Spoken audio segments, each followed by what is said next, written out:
नमस्कार, आप देख रहे हैं मानसिकता न्यूज और आपके साथ मैं हूं सौरभ दुबे। कटहरी में इस समय क्या माहौल है, हमारे जो सहयोगी हैं उनसे चाहेंगे थोड़ा सा दिखा दें।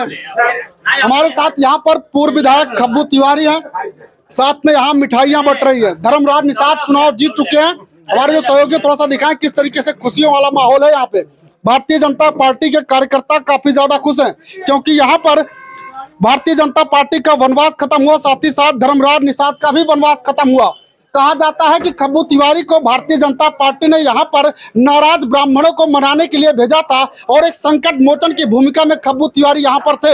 ऐसे में इससे हम बातचीत करेंगे और जानेंगे कि आखिर क्या नाराज ब्राह्मण माने। सबसे पहले यहीं से शुरुआत करेंगे। सबसे पहले तो आपका स्वागत है तिवारी जी। यहाँ पर भारतीय जनता पार्टी चुनाव जीत चुकी है।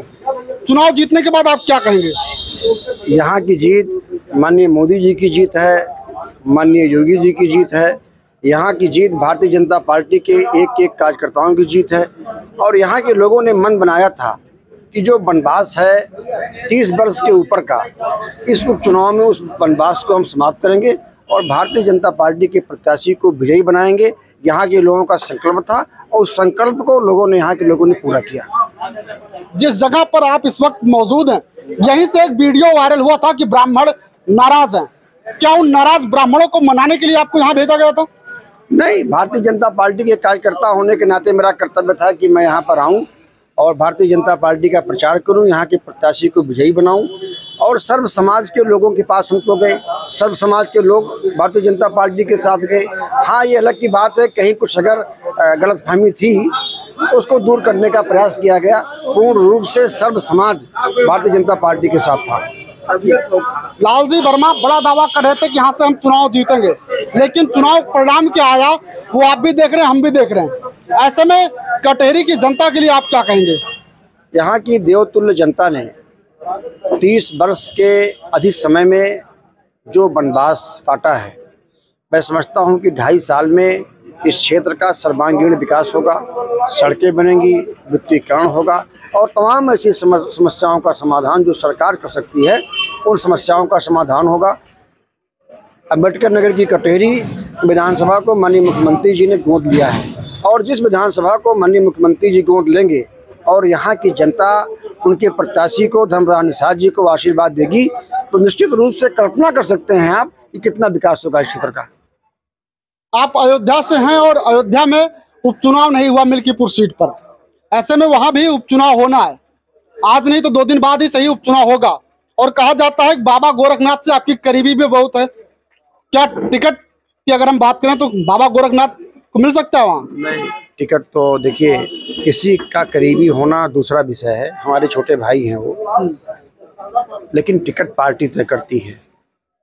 पार्टी जिसको भी टिकट देगी वहाँ पर उसको हम वहाँ का विधायक बनाएंगे। करीबी होना ये पहला पहलू है, लेकिन पार्टी का निर्णय जो होता है उसमें हम लोग बंधे रहते हैं। जिसको भी टिकट मिलेगा उसको हम लोग वहाँ का विधायक बनाएंगे और 60,000 से अधिक मतों से हम वहाँ जीतेंगे। आप कह रहे हैं 60,000 से अधिक मतों पर वहाँ पर चुनाव जीतेंगे, पार्टी जिसको भी टिकट देगी उसके साथ हम लोग लगेंगे, लेकिन अवधेश प्रसाद भी दावा करते हैं 50,000 वोटों से हम चुनाव जीतेंगे। अब ये उनका अपना दावा है, इस बारे में इसको उनसे आप पूछिए, लेकिन हमारा जो दावा है, हमने यहाँ भी आह्वान किया था नौजवानों का, सब समाज के लोगों का। हमने कहा था कि इस चुनाव को अपने हाथ में ले लीजिए, बुजुर्ग अपने आप को प्रत्याशी मान लें कि हमारा भाई, हमारा बेटा धर्मराज चुनाव लड़ रहा है, नौजवान साथी अपने आप को प्रत्याशी मान लें और ये जीत सबकी है, सब समाज की है। और यहाँ की देवतुल्य जनता ने उसको सिद्ध किया है। लगभग 36,000 से ऊपर मतों से, अभी तो 30वां ही चल रहा है, 36,000 से ऊपर मतों से हम लोग जीत रहे हैं। ऐसे ही वहाँ की देवतुल्य जनता मिल्कीपुर की बहुत भारी मतों से, प्रचंड बहुमत से भारतीय जनता पार्टी के प्रत्याशी को जिताएगी और विधायक बनाएगी। माननीय योगी जी के, माननीय मोदी जी के हाथों को मजबूत करेगी। यहाँ पर जीत के पीछे वजह क्या मानते हैं? वनवास क्योंकि काफी लंबा रहा, राम लहर में भारतीय जनता पार्टी चुनाव जीती थी, उसके बाद से इस बार चुनाव जीती है, तो रीजन क्या मानते हैं, कारण क्या रहा? हम जो मुझे लगता है कि हम अपनी बात को ठीक से रख नहीं सके और जो विजन है माननीय मोदी जी का, माननीय योगी जी का, भारतीय जनता पार्टी का, यहाँ की जनता के सामने आया और यहाँ की देवतुल्य जनता ने उसको समझा और उस समझ के आधार पर भारतीय जनता पार्टी के प्रत्याशी को विजयी बनाया। धर्मराज निषाद के बारे में क्या कहेंगे, क्योंकि धर्मराज निषाद तो अब चुनाव जीत चुके हैं। धर्मराज निषाद जी अच्छे व्यक्ति हैं, कर्मठ हैं, जुझारू हैं, ईमानदार हैं। भारतीय जनता पार्टी के कार्यकर्ता के रूप में वो यहाँ पर चुनाव लड़े और निश्चित रूप से इसके पहले भी वो 3 बार यहाँ के एमएलए रहे हैं। यहाँ की जनता ने उनको देखा है, जांचा है, परखा है। वो इस क्षेत्र का विकास करेंगे और जो लोगों को उम्मीदें हैं उनसे और भारतीय जनता पार्टी से और सरकार से उन उम्मीदों पर वो खरे उतरेंगे। कुछ लोग कहते हैं तिवारी जी, जैसे कि उनका एक पोस्टर सोशल मीडिया पर वायरल हुआ था, अब की बार जिताई दिया या फिर तित्ती पर लिटाई दिया, उसको कहते हैं कि इमोशनल कार्ड खेला था उन्होंने, हालांकि उन्होंने नकार दिया था कि हमने लगवाया नहीं था। ये सब विरोधियों के हथकंडे रहते हैं। हर चुनाव में हम भी चुनाव लड़े थे, विरोधियों ने तमाम हथकंडे अपनाए। ये सब विरोधियों के हथकंडे रहते हैं डिफेम करने के लिए प्रत्याशी को। हमारे नॉलेज में ऐसा कुछ नहीं है। लालजी वर्मा लगातार कह रहे थे कि प्रशासन यहाँ पर चुनाव लड़ रहा है, डीएम को भी यहाँ पर कह के गए अखिलेश यादव कि आ जाइए हमारे पार्टी से चुनाव लड़िए। ठीक है, ये तो चुनाव में हर विपक्षी दल के लोग प्रशासन को ही टारगेट बनाते हैं। उसी कड़ी में लालजी वर्मा जी ने भी ये अपना विषय रखा होगा और वोटिंग तो जनता करती है ना।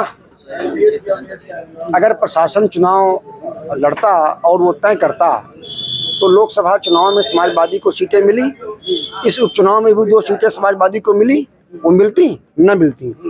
जीत और हार जनता तय करती है, उसका ठीकरा हम किसी के ऊपर अगर फोड़ते हैं। एक्स पर एक पोस्ट किया लालजी वर्मा ने, कहा कि एडीओ पंचायत खुद प्रचार कर रहे हैं, स्वतंत्र देव सिंह के साथ नजर आए। हम लोगों ने उनसे बात भी की तो उन्होंने कहा कि लगातार लोगों को मिलवा रहे हैं, एडीओ पंचायत प्रचार नहीं कर रहे हैं तो क्या कर रहे हैं। लगातार प्रशासन पर ऐसे आरोप लगातार लगाते रहे, वो ऐसे लगाया करते हैं लोग राजनीति। ये बहुत पुरानी परंपरा है आरोप लगाना, ऐसा कुछ नहीं है। गोसाईगंज लास्ट में अंत में एक सवाल और आपसे, गोसाईगंज की जनता के लिए क्या कहेंगे, क्योंकि अब बहुत ही कम समय बचा हुआ है, वहाँ पर भी विधानसभा चुनाव होंगे 2 साल बाद। गोसाईगंज की देवतुल्य जनता भारतीय जनता पार्टी के साथ है, हमारे साथ है और उसके मन में कसक है कि जो 5 सालों में डेवलपमेंट हुआ उस क्षेत्र का, वो इसलिए हुआ कि भारतीय जनता पार्टी का विधायक था, भारतीय जनता पार्टी की सरकार थी। इस बार चूंकि अपना वो लोग विधायक नहीं बना पाए तो कहीं ना कहीं जो डेवलपमेंट होना था, जो तमाम समस्याओं का समाधान होना था, वो पूर्ण रूप से नहीं हो पा रहा है। इस बात का कसक यहाँ के लोगों में है और जब समय आएगा तो यहाँ की देवतुल्य जनता सूद, ब्याज, चक्रवृद्धि ब्याज समेत उसको वापस करेगी। तो हमने बातचीत की तिवारी जी से, तिवारी जी ने क्या कुछ कहा वो आपको हमने दिखाया। लोगों से जब हम बात कर रहे थे तो लगातार लोग कह रहे थे कि किंग मेकर की भूमिका में यहाँ पर इंद्र प्रताप तिवारी थे, तो इनसे भी हमने बातचीत की, क्या कुछ इन्होंने कहा वो आपको हमने दिखाया। इनकी बातें सुनने के बाद आप क्या कहेंगे। कटहरी में यहाँ का वनवास, भारतीय जनता पार्टी का वनवास खत्म करने में सबसे अहम भूमिका किसकी रही, कमेंट सेक्शन में जाइएगा, कमेंट कीजिएगा और कमेंट करके अपनी प्रतिक्रिया हमें जरूर दीजिएगा। बहरहाल अभी के लिए बस इतना ही, देखते रहिए मानसिकता न्यूज़।